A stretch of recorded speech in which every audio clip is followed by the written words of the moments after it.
Have you ever said yes to a social plan that you desperately wanted to avoid simply because you were terrified of seeing photos of the event online the next day and feeling left out? We exhaust ourselves saying yes to things we don't care about, all because we are haunted by the fear of missing out. I mean, it is just such a relatable feeling, right? Welcome back to the Deep Dive, everyone. Thanks for having me again. Yeah, so today's Deep Dive is actually a special one. It's part of our Skillify English series. We're utilizing a story-based English learning approach today. So we'll be speaking clearly and focusing on some really useful everyday concepts for you. Absolutely. It's a great way to learn. You pick up the language naturally by exploring, real psychology and real cultural shifts. Exactly. And the shift we're diving into today is moving away from FOMO, that fear of missing out, and towards something called JOMO, which is the joy of missing out. Such a crucial shift for our mental health these days. It really is.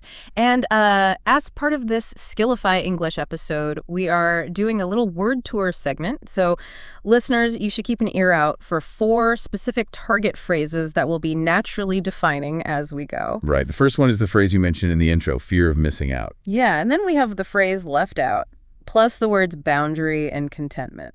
These aren't just, random vocabulary words. They are the core concepts for protecting your energy in a really noisy world. Completely. So let's just jump right in. Why does choosing to stay home on a Friday night trigger such intense, almost painful guilt? Like, why does it feel so heavy to just say no? Well, it really helps to look at the evolutionary mismatch that's happening in our brains. Wait, evolutionary mismatch? What do you mean by that? So think about thousands of years of human history, right? Being left out of the group, which means being excluded or not invited, didn't just mean you missed a fun party. It literally meant death. Oh, wow. Because you were alone in the wild? Exactly. If the tribe went foraging or they moved camp without you, you starved. Or, you were eaten by something. That is terrifying. It is. We are biologically hardwired to view social exclusion as a mortal threat. Your brain thinks you are in actual physical danger. That makes so much sense. So when we aren't invited to something, we aren't just feeling a little sad. Our nervous system is basically hitting a massive panic button. Precisely. And today, the problem is that this ancient survival mechanism is entirely hijacked by our digital environment. Oh, because of smartphones and social media? Yeah, exactly. When you open your phone on a Friday night and you just scroll through a feed of, sun-drenched vacations and packed dinner parties. The endless highlight reels. Right, the highlight reels. Your primitive brain interprets all those photos as, the tribe is bonding without me. I am in danger.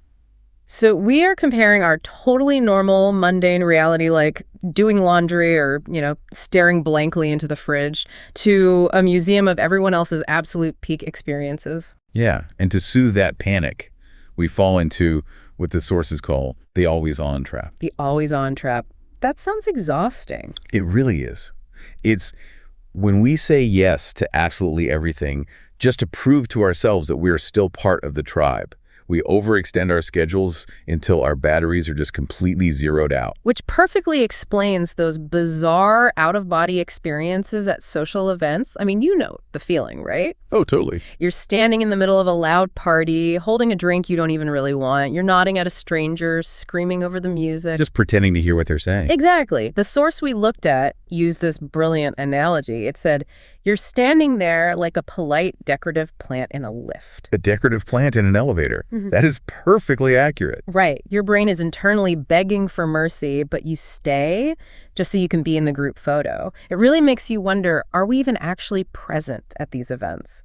Or are we just physically placing our bodies there to avoid tomorrow's anxiety? We are absolutely just placing our bodies there. When you are running on empty like that, true cognitive presence is biologically impossible. Because you're just too tired. Right. Your brain simply doesn't have the resources to form meaningful memories or genuine connections.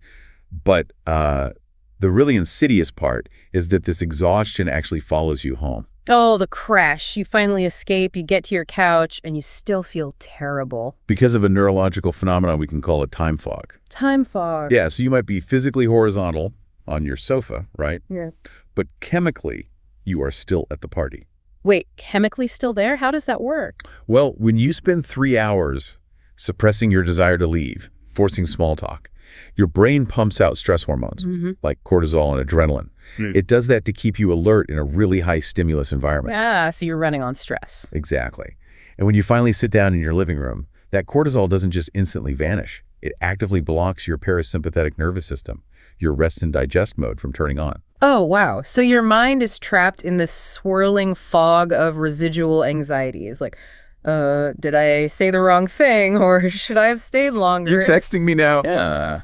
So you aren't actually resting at all. You're just holding your anxiety in a seated position. Yeah. It's kind of like trying to recharge a phone with a cable that isn't actually plugged into the wall. That is a brilliant way to put it. You're doing the posture of rest without the biological function of it. So if showing up physically is draining us and crashing on the couch in a state of chemical panic isn't working either, I mean, we really have to flip the script here. We do. And this is where we make the pivot from the fear of missing out to the joy of missing out. JOMO. JOMO. And it's really crucial to clarify what JOMO actually is. Because at first glance, I mean, it sounds a little antisocial, doesn't it? It can sound that way, yeah. But it's not about isolating yourself or hating people. It is the deep, settling feeling of contentment, which is our next word tour phrase. Right, contentment, which basically means a state of peaceful happiness and satisfaction. Yes, so JOMO is that contentment you feel when you actively choose to care for yourself instead of just bowing to social pressure. Contentment really is the key distinction here. It's a profound shift from a scarcity mindset, that panic that you're losing out on life, to an abundance mindset. So it's realizing that skipping a really loud, chaotic event to just, make a nice bowl of pasta at home isn't a failure. Exactly. You make the pasta, watch exactly one slow episode of a TV show, and go to sleep early. And that is a nourishing choice. You wake up with a restored soul rather than a social hangover. But there's a paradox here that I think we need to unpack. Okay, what is it? Why is it that staying home on a Friday night feels like absolute heaven when we choose it, but it feels like crushing loneliness when it happens by accident? I mean, the physical reality eating pasta on the couch is literally identical in both scenarios. That is the absolute crux of JOMO. The joy comes entirely from the agency of the choice. It's the difference between solitude and isolation. When you aren't invited to something, you feel isolated. You feel passively rejected by the tribe, which triggers that evolutionary alarm we talked about. Right, the I'm going to get eaten by a lion alarm. Exactly. But when you receive the invitation and you intentionally decide, I have access to this event, but I am actively choosing my own peace instead, you take your agency back. So you aren't missing out. You are opting out. You are claiming solitude. You shift your focus from external validation to internal peace. You just stop letting the fear of everyone else's highlight reel dictate your schedule. But getting to that state of active choice means you have to do the hardest part, right? Saying no. Yeah, you actually have to decline the invitation, which for most of us feels like stepping on an emotional landmine. It really does. We love the fantasy of the pasta and the early bedtime, but the bottleneck is getting past the agonizing guilt of telling someone no. And honestly, the way we usually handle that guilt is a psychological disaster. We overcompensate wildly. We really do. We get so consumed by the anxiety of declining that we basically draft these please still like me essays. The essays, yes. Like, we can never just say no. We spin this massively tangled web of excuses. We text back something like, oh, I would love to come, but my cousin's dog is having a birthday party, and then I have to wait for the plumber, and I think my throat feels scratchy. It's absolute chaos. And we do it because we assume a direct decline is a personal attack on the other person. Right. But the source pointed out something really fascinating about this. Over-explaining is actually a sign of fear, not a sign of respect. It's a massive misunderstanding of our own behavior. We tell ourselves we're just being polite by giving a really detailed explanation. We think we owe them a full accounting of our time. But we don't. No, not at all. Psychologically, over-explaining is an anxiety response. When you send that please still like me essay, you aren't trying to be polite. You are trying to manage the other person's emotions to soothe your own anxiety. Oh, wow. So I'm just projecting my fear of judgment. Exactly. You present this massive, complicated case to an imaginary jury, hoping they will grant you permission to stay home. We're asking them to validate our exhaustion because we don't trust our own right to rest. That is so backwards. It is. And practically speaking, it completely backfires anyway. Because of the negotiation trap, right? Yes. When you offer a multi-layered, highly specific excuse, you are unintentionally opening a negotiation with your time. Because if I say, I have to wait for the plumber and then walk the dog. The other person will naturally try to solve those problems for you. They'll say, oh, no worries, the party goes until 2 a.m., just come after the plumber leaves. Or just bring the dog. We love dogs. Right. Suddenly you've handed them a puzzle, they solved it, and your escape route is completely blocked. You've trapped yourself in the exact social obligation you were desperate to avoid. I gave him a puzzle to solve instead of a decision to respect. That is such a good way to frame it. Okay, so if the long, rambling excuse is a trap, how do we actually decline politely without sounding cold? And without giving them room to negotiate? Well, behavioral psychologists suggest a radically simple approach. You just remove the puzzle completely. The goal is to deliver a soft, warm, but incredibly brief decline. Okay, what does that sound like? You just say, I'd love to, but I can't make it today. Thank you so much for asking, though. That's it. No cousin's dog. No cousin's dog. Or, if you want to be a bit more authentic about your needs, you can simply say, I'm not available this weekend. I really need some quiet time to rest. I mean, it almost feels too simple. My brain immediately wants to add an apology in there somewhere. Like, I'm so sorry. I'm the absolute worst friend. And that's exactly the habit you have to break. Notice what is happening in those brief scripts. You express genuine gratitude. Thank you so much for asking. But you do not beg for forgiveness. Right, because he didn't do anything wrong. Exactly. And it works beautifully because it leaves absolutely nothing to argue with. A friend can negotiate with a scheduling conflict, but they cannot negotiate with your fundamental human need for quiet time. I love how clean that is. But getting comfortable using those short, unapologetic phrases requires us to completely change how we view our limits. We have to demystify this incredibly loaded word, which brings us to our next word tour phrase, boundary. Boundary. Yes, it is a deeply loaded word. It just means a limit you set to protect your well-being. But in pop psychology, people often treat boundaries as weapons. They do. They assume setting a boundary means initiating a conflict or building a massive defensive fortress to keep the world away. Right, you picture a giant brick wall with barbed wire on top. But the source had this brilliant analogy. What if a boundary is just a front door? A front door, I love this one. Think about it. If your time and your energy is a house and you have no door, you basically have no boundaries. Everyone can just wander in whenever they want. They walk right into your living room. Exactly. They eat your snacks, they track mud on your favorite rug, and you're just standing in the kitchen quietly fuming because you never bothered to install a lock. That is such a perfect way to conceptualize it. You don't need to be an angry, aggressive wall. A wall permanently blocks everyone out. It isolates you. But a door allows you to engage with the world while you control the handle. Right. Setting a boundary is just deciding when the door is open to guests and when it is locked for the night. It's a calm act of self-respect, not an act of aggression. But let's take this out of the abstract and into the real world, because holding that door shut when someone is actively pushing against it is usually where we fold. Oh, for sure. Like when you're at a gathering and a friend says, come on, just stay for one more drink. What does being a door look like in that high-pressure moment? Well, in those moments, your biological reflex is to defend yourself. Your heart rate spikes, you want to argue, you want to justify, you want to bring out the long list of excuses again. The cousin's dog makes a comeback. Right. But being a door means relying on the immense power of a neutral tone. You do not escalate. You just hold the line with a warm, steady repetition. You say, no thanks, I'm going to pass today. And if they push again, like, oh, it'll just take 10 minutes, don't be boring. You just don't take the bait. You don't change your reasoning or introduce new information. You smile and gently repeat the exact same boundary. I appreciate it, but I'm going to head out. You just repeat it. Yes. The calmness is the key. The moment you start arguing or justifying, you've turned the door back into a negotiation. By staying completely neutral, you drain the tension out of the interaction. You become an unmovable, polite object. It's amazing how much cognitive load that simple repetition removes. You don't have to invent a story, you just hold the line. Absolutely. And you know, speaking of cognitive load, this concept of JOMO, intentionally missing out to protect our peace, it doesn't just apply to Friday night parties. It is incredibly vital for how we consume information and how we learn in our daily lives. This is perhaps one of the most overlooked applications of the joy of missing out. We can apply this exact same framework to our own personal growth and digital decluttering.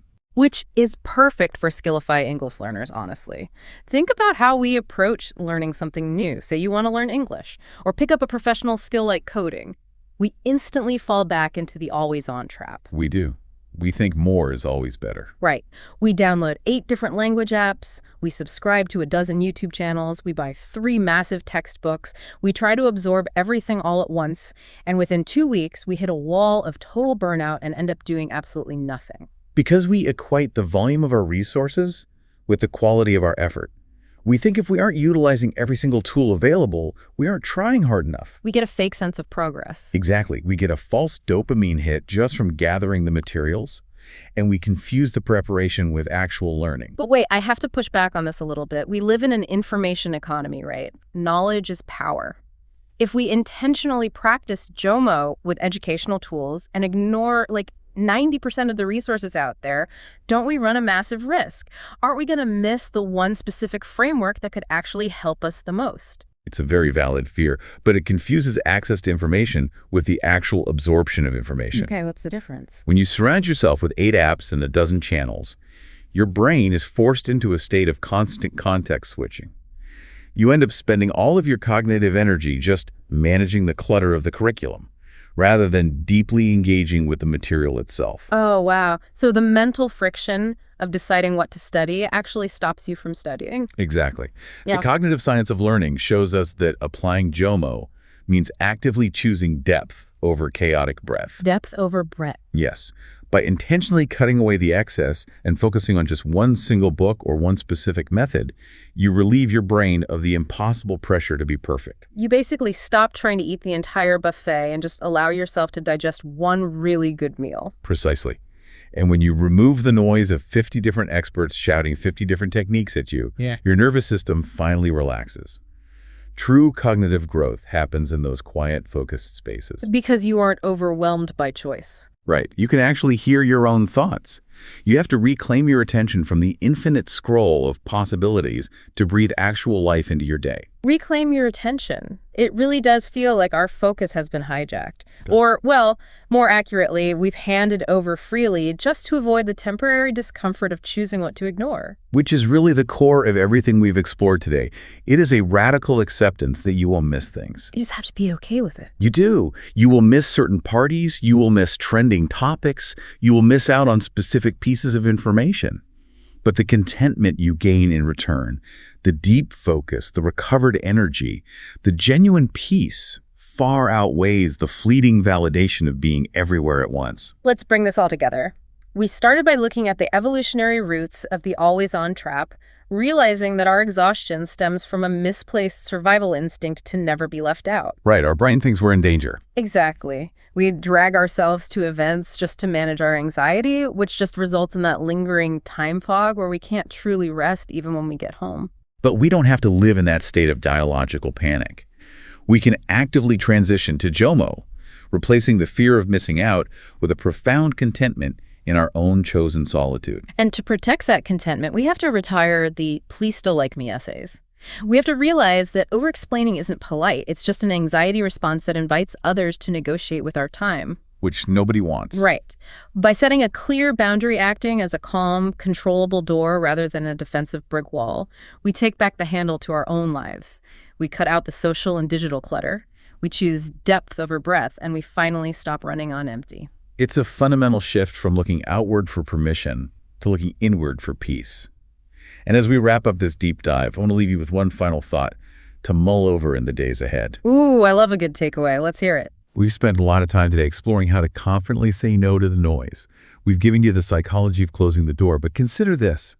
If you successfully close the door on the one daily distraction or social obligation that is dreadfully draining you this week, what incredible, entirely unexpected thing might you finally have the energy to say yes to in that newly quiet space?